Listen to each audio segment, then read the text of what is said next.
A esta hora, como todos los días, el devocional de mañana oirás mi voz.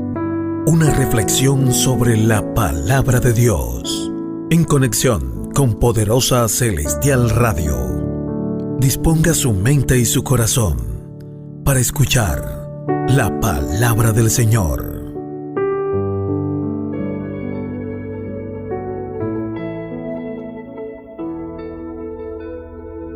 Bueno, la palabra de hoy, el devocional, está consignada en esta manifestación de su gloria, consignada por medio de esta cita bíblica que el Señor nos regala en este maravilloso día. La carta a los Efesios capítulo 1, es una carta que está centrada prácticamente a lo que es relatar las bendiciones espirituales en Cristo, y va muy conectado a la preferencia de la sabiduría, a la preferencia de la revelación y a la preferencia de la acción de gracias y la oración. El apóstol Pablo comienza en la carta a los Efesios pues dándole la gloria a Dios también y explicando de una u otra manera de qué forma nos escogió el Señor y desde cuándo nos escogió el Señor, a usted y a mí. Y prácticamente esta palabra es para todos, para todo el mundo. Nos escogió. Hay mucha gente escogida allá todavía en el mundo, así como estaba usted hace un tiempo. Estábamos en el mundo y éramos escogidos y el Señor nos trae con lazos de amor. Algunos no tanto. Algunos han tropezado, han ido, han vuelto, pero de igual manera hay una escogencia. Esta escogencia es a nivel general, ¿sí? A nivel general, porque también hay otras cosas que tenemos que consolidar acá dentro de este camino, cosas que el Señor nos ofrece. Y el apóstol Pablo comienza a relatar allí de qué manera tenemos redención, de qué manera tenemos perdón, de qué manera tenemos la gracia y cómo administra la gracia en nuestras vidas todos los días. También explica algo sobre el sello del Espíritu Santo, el sello, importantísimo tema sobre el sello del Espíritu Santo. Y bueno, ahí él continúa hablando entonces del 15 en adelante. Dice que por esta causa también yo, habiendo oído de vuestra fe en el Señor Jesús y de vuestro amor para con todos los santos, no ceso de dar gracias por vosotros, haciendo memoria de vosotros en mis oraciones, para que el Dios de nuestro Señor Jesucristo, el Padre de gloria, fíjese que ya entonces comienza a hablar del Padre de gloria, os dé espíritu de sabiduría y de revelación en el conocimiento de Él. Dos cosas importantes que la iglesia debe tener en cuenta: el espíritu de sabiduría y el espíritu de revelación. Es importantísimo entender esto. Y también algo que se agrega que se llama el entendimiento. Por eso el apóstol Pablo habla sobre, en el versículo 18, alumbrando los ojos de vuestro entendimiento, para que sepáis cuál es la esperanza a que Él os ha llamado y cuál es la riqueza de la gloria de su herencia en los santos, y cuál la supereminente grandeza de su poder para con nosotros, los que creemos, según la operación del poder de su fuerza. Entonces ya comencé a explicar algo sobre la operación en Cristo, cómo operó esta manifestación de su fuerza, de la fuerza de Dios, cómo operó Dios en Cristo.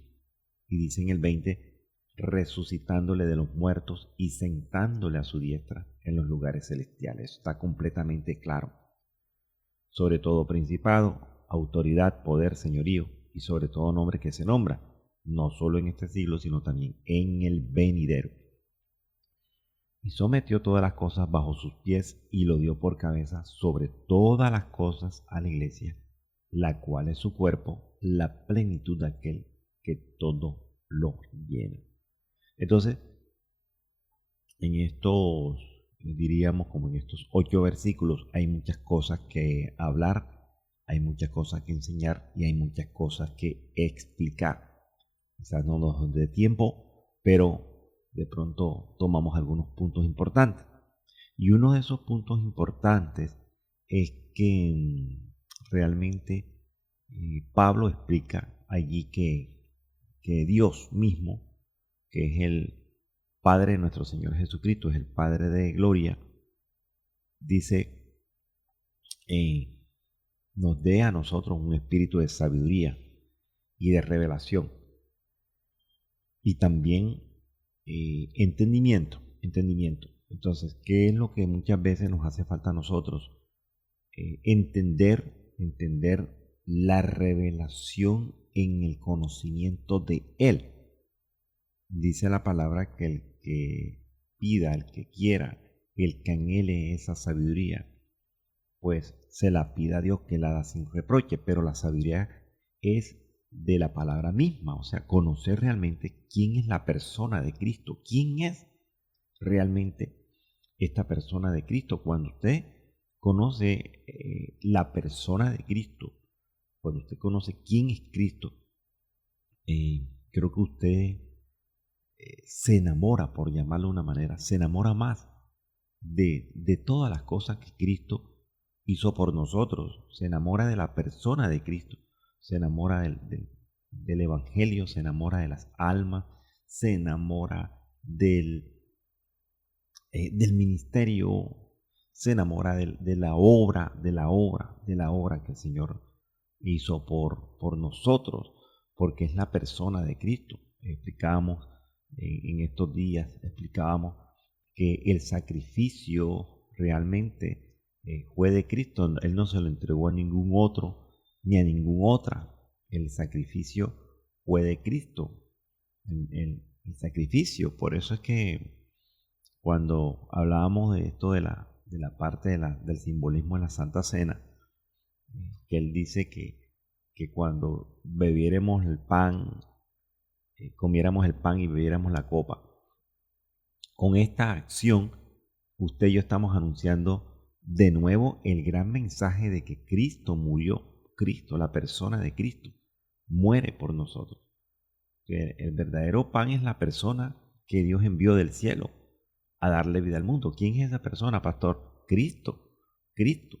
Tenemos que ser nosotros exactamente cristocéntricos para poder predicar y para poder nosotros llevar este mensaje. Por eso necesitamos tres cosas: el espíritu de sabiduría. Usted tiene que orar por un espíritu de sabiduría, pero también por un espíritu de revelación, Y fíjense que explicábamos también en esta parte de lo que es el secreto del pan, porque hay tres clases de pan: el pan del maná, que es el que descendía del cielo, pero ese caía en el suelo. Explicábamos en la pasada escuela dominical, caía en el suelo y eso tipifica el atrio. Entonces este pan ayudaba a sobrevivir y a tomar nuevas fuerzas para seguir el camino, nada más. Era un pan bastante delicado porque era un pan que caía en el suelo y era afectado por el medio ambiente, el sol y todo el medio ambiente afectaba este pan y este maná, el maná. También está el pan de la proposición, que es un pan sacerdotal y representa la presencia misma del Señor. Eso está en el lugar santo. Pero también hablamos de otro pan, que es el maná. Es otro maná, pero ese maná está en una urna de oro, dice Hebreos. Está allí guardadito con las tablas del pacto y con la vara de Aarón, que reverdece diariamente. ¿Y qué era lo que mantenía allí, diríamos, fresco este maná? La atmósfera que estaba en ese lugar, porque este pan es el pan de la revelación. Y me gusta hay una parte importante que dice que Cristo se le presenta a dos discípulos en el camino de Emaús. Vamos a mirar esa parte importante, en el camino de Emaús. Entonces, en el camino de Emaús sucedió algo impactante. En el camino a Emaús, vamos a mirar esa parte en Lucas capítulo 24. Lucas capítulo 24. Y fíjense que dice que habían dos personas iban caminando a una aldea llamada Emaús. Esa estaba como a 60 estadios de Jerusalén. Aproximadamente, póngale usted, 10 kilómetros. Ellos iban caminando esos 10 kilómetros hasta llegar a Emaús, que era una aldea. Entonces ellos iban hablando entre sí las cosas que habían acontecido, y mientras que hablaban y discutían, porque de pronto el tema que hablaban era un tema de polémica, ¿sí? Entonces Jesús mismo se acercó, dice la palabra, y caminaba con ellos. Pero ellos no lo conocieron, dice por acá en Lucas capítulo 24, 16. Caminaban con Jesús, pero no lo conocieron. Y Jesús les habla, Jesús les pregunta y dice, ¿qué pláticas son estas? Mientras caminan, o sea, ¿por qué están tristes? Entonces uno de ellos, llamado Cleofas, ¿sí? Le dice, ¿eres tú el único forastero en Jerusalén que no ha sabido las cosas que en ella han acontecido en estos días? Y el Señor les pregunta, ¿qué cosas? Ellos comienzan a hablarle, a decirle, bueno, de Jesús de Nazareno, fue un varón profeta, poderoso en obra, poderoso en palabras delante de Dios y delante de todo el pueblo. ¿Cómo lo entregaron los principales sacerdotes, nuestros gobernantes, en sentencia de muerte, y le crucificaron? Y ellos siguen diciendo, pero nosotros esperábamos que Él era el que había de redimir a Israel. O sea, ellos estaban decepcionados, entre comillas, de la obra que supuestamente Jesús había prometido y que según ellos no les había cumplido. ¿Sí? Entonces, ellos le dicen, y además de todo esto, como decir por ahí nosotros popularmente, para más colmo, hoy es el tercer día que ha pasado todo esto y no sabemos nada de él, porque él prometió que al tercer día se iba a levantar, pero ya pasó el tercer día y nada, no hemos sabido nada. Aunque también, dicen ellos, nos han asombrado unas mujeres de entre nosotros, porque la mujer no tenía mucha credibilidad en ese tiempo dentro de la sociedad. Entonces él dice que estas mujeres fueron al sepulcro y no hallaron el cuerpo. Entonces dijeron ellas que habían visto visión de ángeles y ellas dicen que él vive. Entonces algunos de nosotros fueron al sepulcro y hallaron a las mujeres que habían dicho todo esto, o sea, como testimonio. Pero a él no le vieron, o sea, porque él le creía más al testimonio de un varón, de un hombre, que al testimonio de una mujer. Entonces, fíjese que el Señor comienza a hablar allí, oh insensato, tardo de corazón, para entender lo que los profetas han dicho, que Cristo padeciera y toda esta cosa. Fíjese que el Señor se va con ellos y Él hace de que se va para otro lado, pero era una acción como para que ellos se fueran obligados a decirle que se quedara con ellos para él poder manifestarse. Me gusta una parte importante, cuando dice en Lucas capítulo 24:30, léalo allí en su Biblia electrónica, en su Biblia tradicional, Lucas capítulo 24:30. Mire lo que dice, y aconteció que estando sentado con ellos a la mesa, tomó el pan y lo bendijo, lo partió y les dio. Cuando sucedió esto, cuando él partió o compartió el pan, mire lo que dice la palabra en el 31, entonces les fueron abiertos los ojos y le reconocieron, mas él se desapareció de su vista. Me gusta esta parte importante porque apenas él compartió el pan, a ellos enseguida tuvieron revelación y lo identificaron. Entonces, ¿por qué nos dices esto, pastor? Porque esto era lo que yo les quería entender a ustedes. Esta clase de pan, porque está el pan maná, el pan de la proposición, y está nuevamente a ser pan maná, pero la atmósfera conservaba el maná en la urna de oro. Entonces, la atmósfera de compartir el pan trae revelación. Por eso es que este maná de la urna es diferente al maná que caía en el suelo. Aquel se dañaba con mucha rapidez, este no, este se conservaba. Entonces, quiere decir que compartir el pan, escúcheme, compartir la palabra, ahora estamos compartiendo la palabra.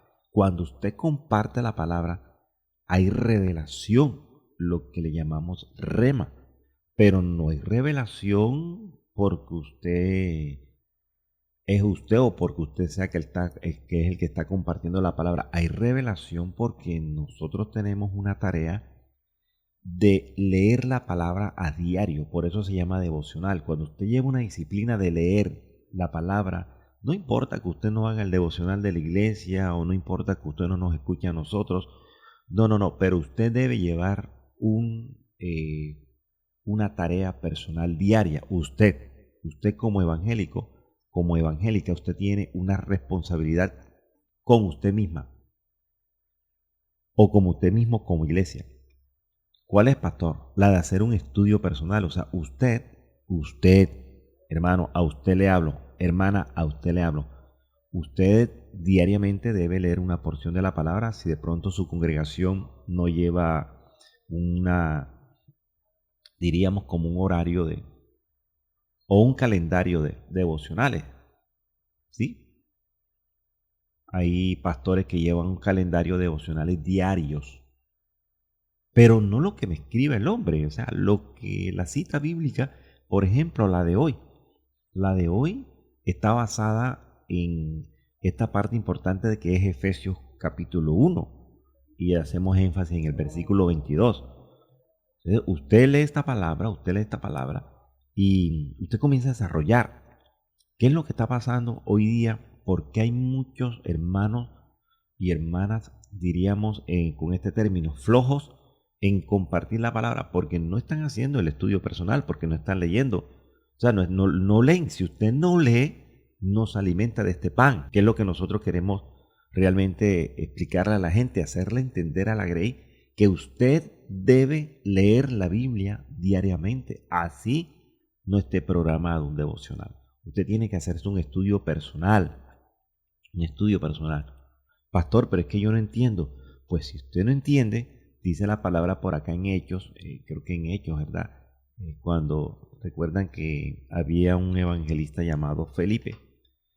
Y ese evangelista llamado Felipe fue arrebatado porque había un hombre que era un hombre, dice que era un eunuco de la reina de Candace.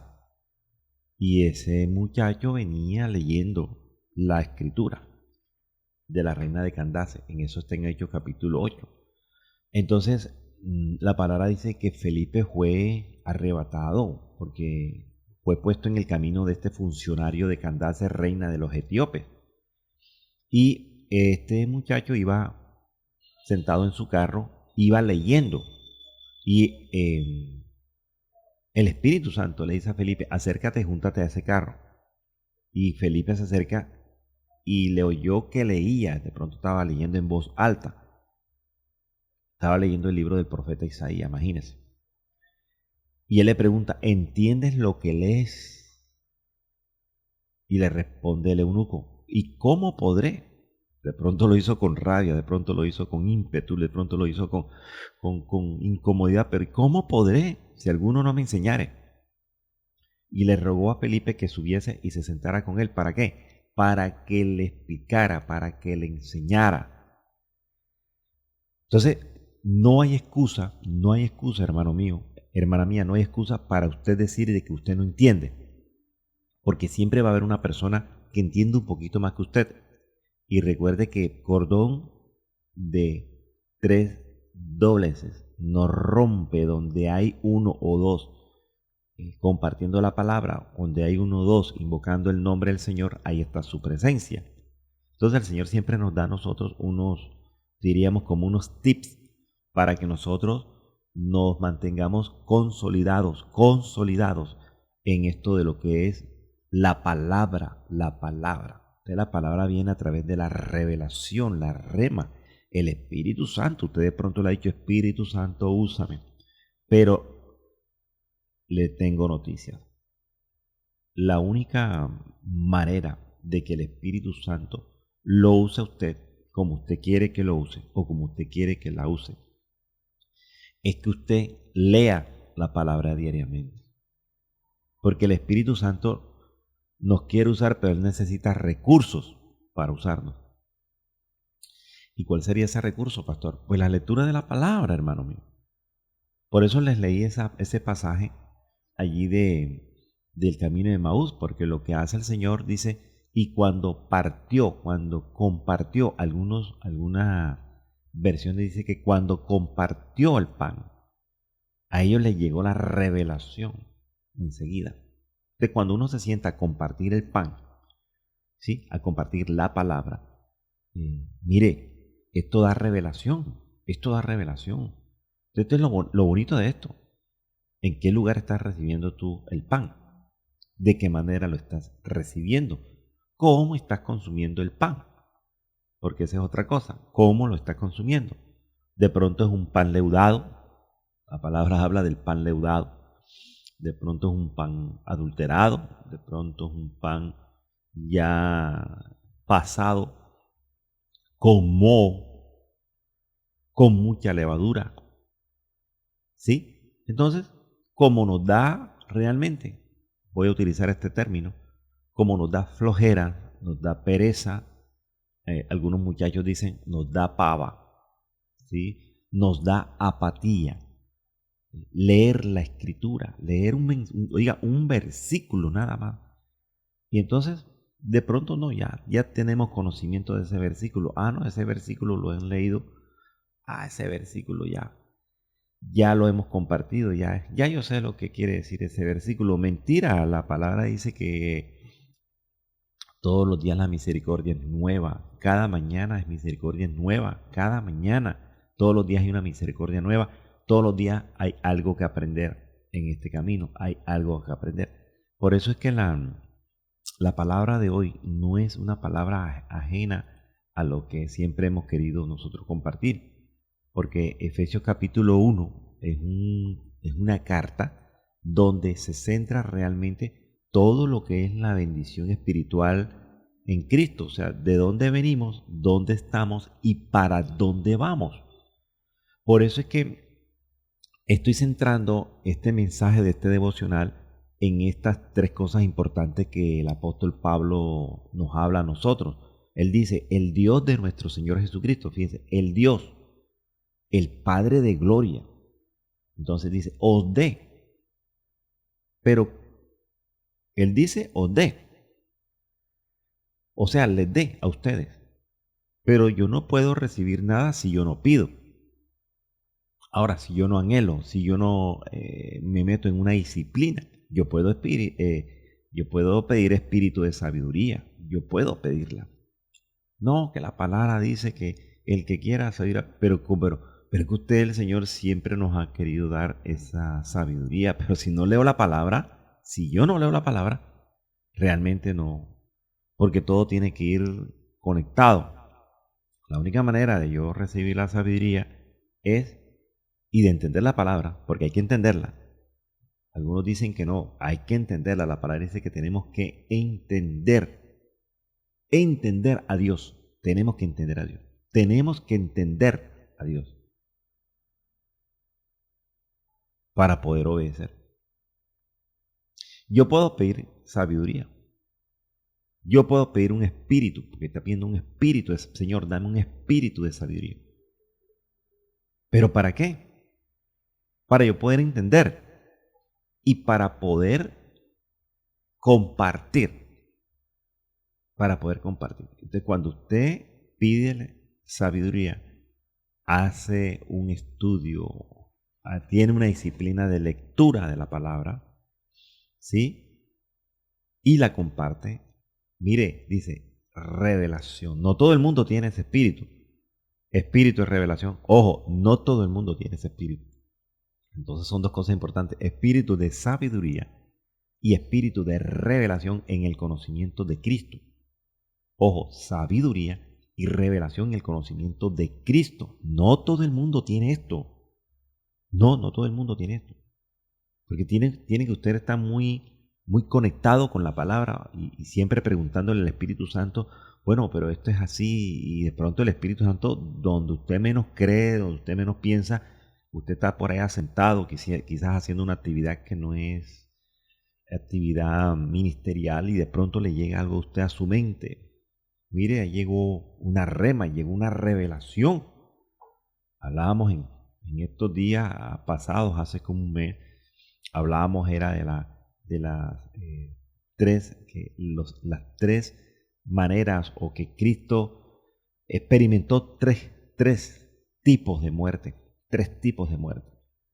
Y esas son cosas que le llegan a uno, pero están escritas en la palabra. Están en la palabra. Todo lo que le llega a uno, hermano mío, debe estar en la palabra. Si no está en la palabra, es una sensación vana, es una sensación nula. Es algo que me llegó, yo creo. Pero mire, todo debe estar relacionado con la palabra. Si no está en la palabra, pues téngalo como para usted. Porque en unos próximos días, en unas próximas horas, le va a llegar algo que complemente lo que le llegó a usted. De pronto no lo entiende. Pues le dijo el Señor a Pedro, Pedro, es que ahora tú no lo entiendes, pero es que después vas a entender todas estas cosas. Porque hay momentos en que nosotros no entendemos, nos parece una locura. Y si usted mira la palabra, si eso es una locura, vea, para algunos es locura, el Evangelio es locura. ¿Pero por qué, pastor? No porque estén en pecado, no, sino porque son hombres naturales, la mente es natural todavía, ¿no? Es un poquito complejo entender o hacerle entender a una persona natural, no espiritual, de que estas cosas son así.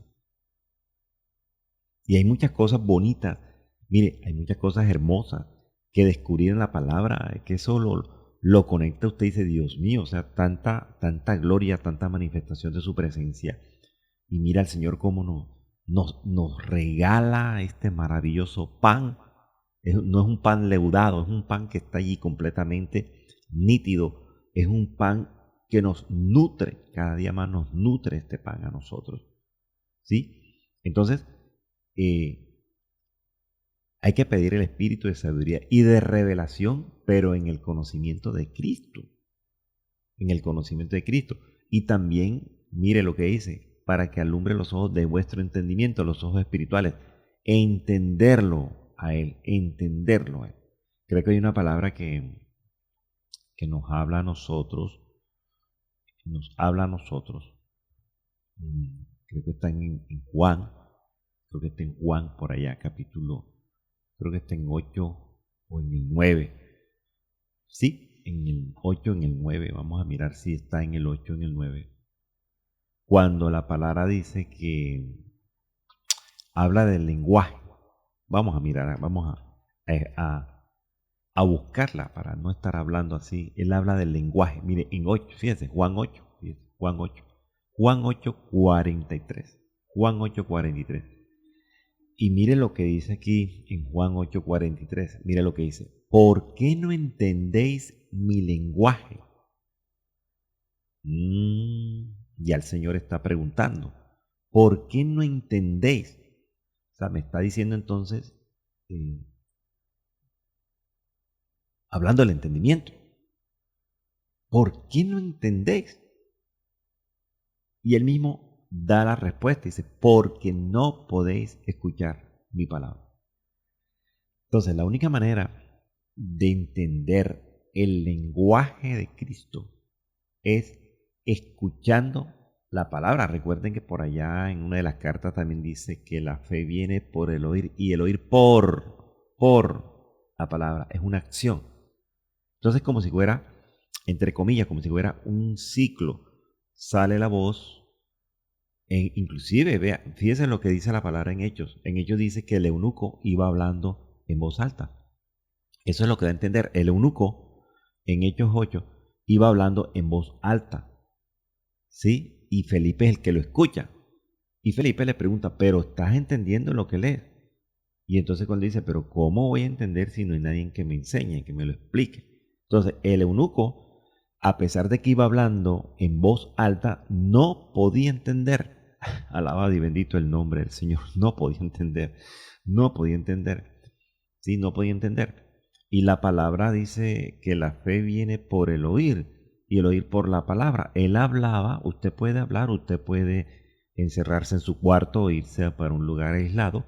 Y no estamos hablando de vociferar, no estamos hablando de como yo estoy hablando en este momento.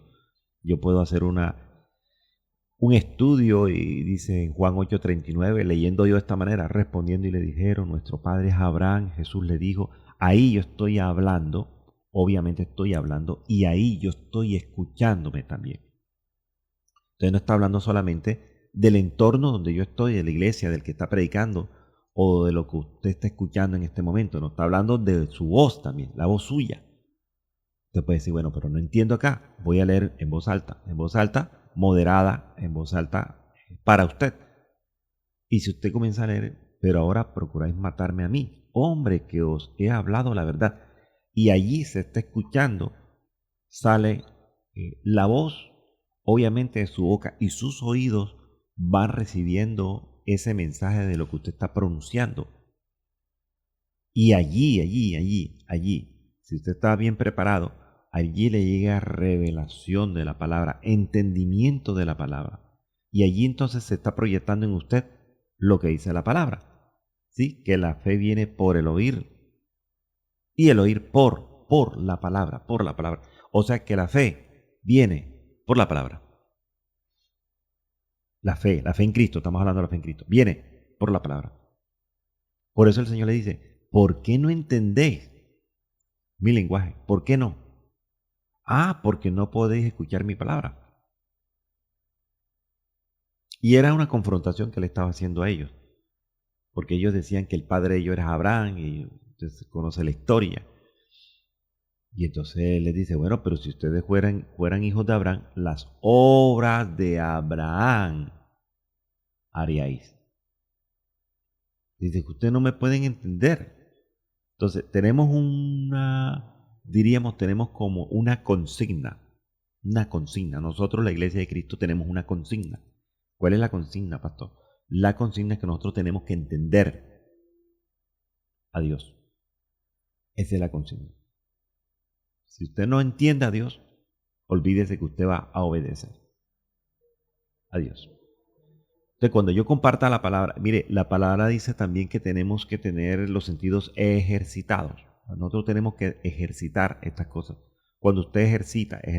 Y el ejercicio es diario, como cuando usted tiene una disciplina de trotar, tiene una disciplina de jugar, tiene una disciplina de ir al gimnasio. De pronto no va todos los días, pero para que el cuerpo descanse recomiendan unos 3-4 días a la semana, descansan 3, o 5 días a la semana, descansan 2, y así sucesivamente. O algunos lo hacen todos los días y descansan 2 de la otra, y así sucesivamente. Es algo diario, pero si usted se mantiene con el pan vivo diario y come de ese pan diario, usted está ejercitando, usted está ejercitando la voz, está ejercitando la vista, está ejercitando los oídos, está ejercitando la mente, está ejercitando el espíritu, está ejercitando el alma, está ejercitando el cuerpo. Entonces, ese espíritu de sabiduría y de revelación en Cristo, eso me va a mí dando una luz y un entendimiento. Por eso es que muchos hermanos, usted llega y le hace una pregunta, hermano, yo pienso que esto, sí, mire, vamos a la palabra, esto está aquí en esta cita, y lo que quiso decir el Señor es esto, porque la palabra dice, porque la palabra dice, porque la palabra dice, porque la palabra dice. Todo debe estar centrado en la palabra. Todo debe estar centrado en la palabra. No hay nada que esté en la palabra que esté fuera de sí. Entonces, en Efesios capítulo 1 está hablando prácticamente de esto. Habla de la grandeza de su poder para con nosotros los que creemos, pero yo diría también los que creemos y los que estudiamos. Es como, la palabra nos habla también que esto es una profesión. Pastor, la palabra nos habla, sí, claro, vamos a buscar la cita bíblica cuando dice que esta es una profesión, Entonces está por acá En Hebreo, fíjese que en Hebreos capítulo 4:14, Hebreos 4:14, dice, por tanto, teniendo un gran sumo sacerdote, el cual es Cristo, ¿verdad? Que traspasó los cielos, Jesús, el Hijo de Dios, ahí lo dice, retengamos nuestra profesión. Tenemos que ser profesionales en esto. Así usted sea abogado, así sea usted arquitecto, así sea usted lo que sea, contador, usted tenga una profesión ajena al ministerio. Dentro del camino del Evangelio, dentro de este ministerio, usted tiene que tener esta profesión. Esta es una profesión y también la palabra nos habla que esta es una vocación. Una vez yo le dije a una pastora, es que esta es una vocación, y la pastora se ofendió. No, pastor, que esto no es una vocación, que esto es un llamado. Pero porque no leemos. Yo le dije, pastora, yo he leído que esta es una vocación y esta es una profesión. No es una vocación de que porque la vocación es, tú tienes vocación para ser locutor, tú tienes vocación para ser médico. O sea, no es eso, sino que como ya el Señor te llamó a este camino, ¿verdad? A este camino, ya a ti te nace esa vocación. ¿Y qué significa vocación, pastor? Bueno, busquemos el significado de la palabra vocación. ¿Cuál es el significado de vocación?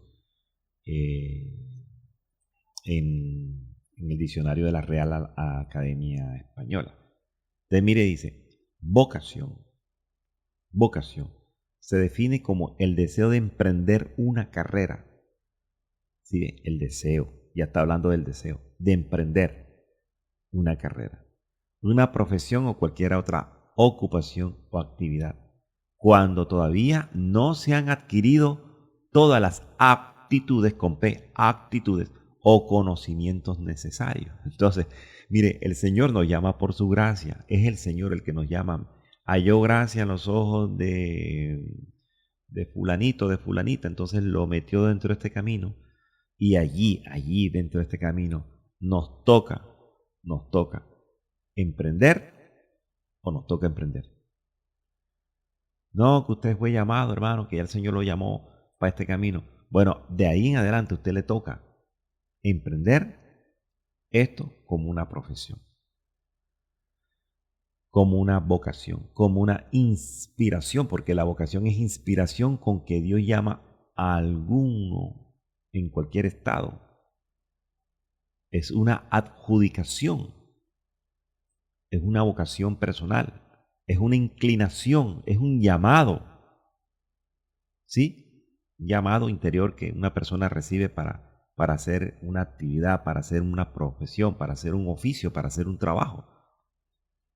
Y nosotros hemos sido llamados, hermanos, llamados. Y a partir de ahí tenemos, diríamos, como una obligatoriedad, ese es el término, con Dios, con la grey, con los gentiles, con las almas. Entonces, ¿qué me toca hacer, pastor? Prepararme, como cualquier profesión, prepararme para ejercer un buen trabajo, hermano. Si el médico no se prepara 5 años y no hace lo que le llaman la rural, que son las prácticas, generalmente, ¿ve? Y si no hace una licenciatura, no hace diríamos, una especialidad, sí, él de pronto va a ser un médico general, ¿verdad? Algunos de pronto por cuestiones de económicas no logran hacerlo enseguida, pero todo médico, toda carrera profesional, llámese abogado o cualquier índole, requiere de una especialidad, Esto es una profesión y usted fue llamado, bueno, entonces inclínese por especializarse en esto. También en Tito, creo que en 1 Timoteo también lo dice por allá, que fuiste llamado habiendo hecho la buena profesión. ¿Ve? En 1 Timoteo 6:13 dice, te mando delante de Dios que da vida a todas las cosas y de Jesucristo que dio testimonio de la buena profesión. ¿Sí? En Hebreos 3 dice, participante del llamamiento celestial, considerad al apóstol y sumo sacerdote de nuestra profesión, Cristo Jesús. Y en el 4:14 dice que retengamos nuestra profesión. Entonces, esto es una profesión. Así, usted, pastor, es que yo no soy una persona versada. Hermano, esto es una profesión. A esto nos llamó Dios el Señor, como si fuera una profesión. Y también dice que es una vocación. Vocación. ¿Dónde lo dice, pastor? Dice en la segunda carta de Pedro 1:10, fíjense que dice, por lo cual, hermanos, tanto más procurad hacer firme vuestra vocación y elección. En 1 Corintios 1:26 dice, pues mirad, hermanos, vuestra vocación. Está en 4 versículos la palabra vocación. Efesios 4:1 dice, yo pues preso, fíjate, Efesios, preso en el Señor, os ruego que andéis como es digno de la vocación con que fuisteis llamados. Aleluya. Y Efesios 4:4 dice, un cuerpo y un espíritu, como fuisteis también llamados en una misma esperanza de vuestra vocación. Entonces, esta es una vocación porque no es de nosotros. El Señor es el que nos llamó a nosotros. Miren, no hay quien busca a Dios. Romano dice, no hay quien entienda a Dios. Pero está hablando del mundo. Porque una vez que usted viene acá, usted tiene que entender a Dios. Dice, no hay quien busca a Dios. O sea, no hay quien entienda esa parte de buscar a Dios. O sea, yo no busqué de Dios. Dios me buscó a mí. Dios me escogió a mí. Él dice por ahí en la palabra, yo os escogí a vosotros. Y porque nadie quiere, vea, no nos digamos mentiras, no nos digamos mentiras, no nos digamos mentiras. Pasa que a veces nos creemos súper mega espirituales y súper mega, santos, no. A veces nos creemos querubines y no es así. Si no fuera por la situación que el Señor nos permitió vivir, no estuviéramos acá. Yo estuviera en el mundo. Nadie va a venir al mundo, mira, yo quiero ser evangélico. Nadie tiene que venir. Siempre tiene que venir alguien con un problema. Con un problema que de pronto cree que es incapaz de solucionar. Y entonces el Señor permite eso para nosotros, para venir y él mostrar su poder y también manifestar su gloria en nosotros, por gracia. Y mira lo que dice Juan capítulo 15. Es que ahí lo dice, hermano. Ahí lo dice Juan 15:16. Dice, no me elegisteis vosotros a mí, sino que yo os elegí a vosotros. ¿Ve? Y he puesto para que vayáis y llevéis fruto. Entonces la elección no fue mía. Yo no busqué de Dios. Dios me buscó a mí y me encontró. Y me eligió igual que a usted. Nadie, en Romano lo dice, se cumple la palabra, no hay quien busca a Dios, dejemos la mentira. No, que yo estoy buscando de Dios, mentira, mentira, ya Dios lo llama a usted. Ya Dios lo llama a usted. Ya Dios dice, este es mi escogido, lo voy a llamar, ya se te acabó el tiempo. Por eso es que hemos explicado, hasta con plastilina muchas veces nos toca explicar lo que es la escogencia y lo que es el llamamiento. ¿Sí? Lo que es eso. Eso le hemos querido explicar de una manera bastante, diríamos, como bastante tranquila, como muy, muy bien explicada para que la gente entienda todas estas cosas.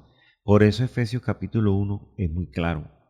Y nuevamente allí quizás terminamos en donde comenzamos, en Efesios capítulo 1. Dice que sometió todas las cosas bajo sus pies, inclusive mi vida. Mi vida la sometió. Mi vida pasada, mi vida del mundo, mi vida de pecado. Cristo la pisoteó. Cristo pisoteó mi vida. Aleluya. Cristo pisoteó tu vida. Y usted tiene que reconocer, esa es la gloria de Dios. Piso todo mi pasado. Pisó todo lo que me hacía daño. Lo puso bajo sus pies. Dice, sometió todas las cosas bajo sus pies. ¿Sí? Para Él está encima de nosotros. Para nosotros saber y reconocer que es la cabeza.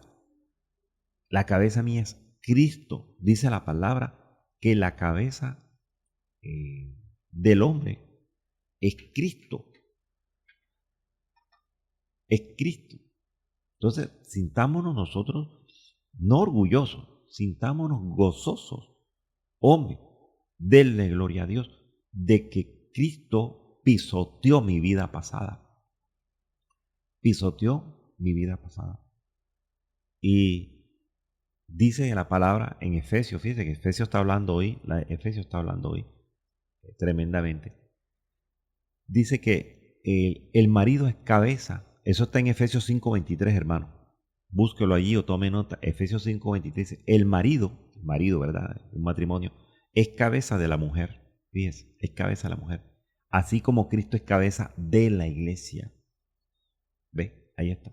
La cual es su cuerpo y Él es su Salvador. Y Dios es cabeza.